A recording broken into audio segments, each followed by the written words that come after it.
The only way to not just survive this chaotic time but actually thrive in it is to learn to play the infinite game. I'm David, I'm a contemporary artist, and my work explores the shift in the human consciousness that we're experiencing right now. And this theme of the infinite game has been on my mind a lot this week as I was working in the studio.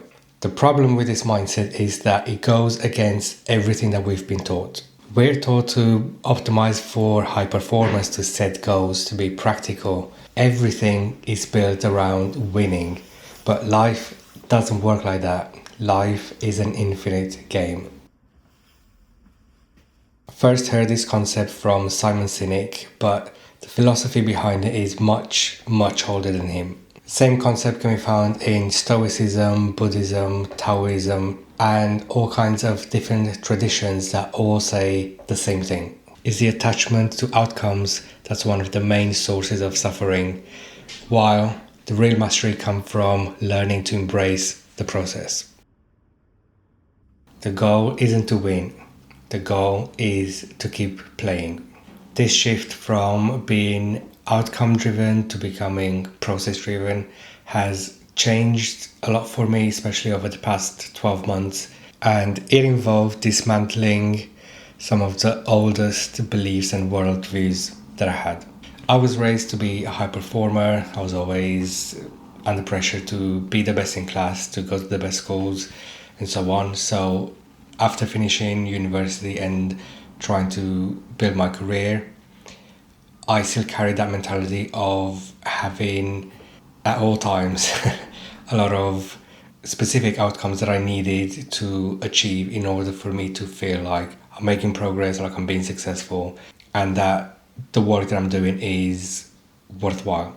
But after a series of spiritual awakenings that happened over the course of a couple of years, I completely lost interest in achievement in the old sense of it. Not that I don't have dreams or things that I want to pursue or goals, but the need around things turning out at a certain point, or the holding back on feeling fulfilled until something has happened in the physical world, that part has completely fallen off for me. Instead, I became much more interested in becoming the alchemist of my inner world.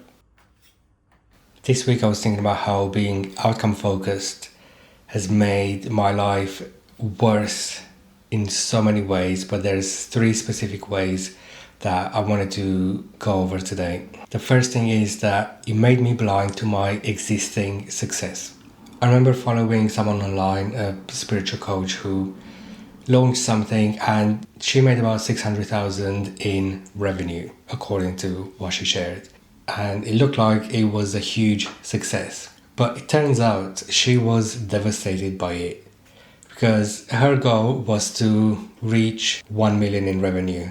And she was so fixated on that goal that she couldn't see the success that she's already had, because she was only focusing on the gap. And I've done the same thing so many times, being so focused on where I thought I should be that I couldn't even recognize how far I'd already come. Outcome obsession creates scarcity even when things are going good. The second thing, and this is the one that's made the biggest difference for me, is that being outcome focused, it stops you from enjoying the process. This is something that I've noticed a lot recently with this YouTube series, watching myself evolve from video to video, making the awkward mistakes, having the vision, the taste of what's good, but not having the skills to produce at that level, but seeing myself get more and more aware of what needs to be improved each week gives me so much satisfaction. And I would have missed all of this if my whole goal was focused on getting a certain amount of views or subscribers or any specific results in terms of how the world responds to it, whereas my whole focus has been on how can I become a more clear communicator, how can I have better ideas, how can I film more interesting things. This has allowed me to make space for this slow, natural progression, and being aware of it is just giving me so much satisfaction and motivation to keep going. The other thing is with the mistakes that happen along the way. When I was focused on getting to a specific result. Every mistake was more of a nuisance. It was embarrassing. It was just another reason to be demotivated. Whereas shifting the perspective allowed me to extract more of the lessons from the mistakes and just treat it like data that I've worked hard to get. And another thing, especially if you have ADHD, is this feeling of waiting for a miracle, waiting for a big breakthrough, something to go viral, something to basically make you skip the process and just take you straight to the outcome. I found it interesting how whenever I was listening to some of the successful people, they were saying how, while looking like the big breakthroughs on paper, the big contract or whatever the big milestone was, rarely felt like the things that actually made a difference in their career. And I'm also learning that the real magic is less dramatic than that. It's as simple as doing what you can with what you have, repeatedly, over and over and over again.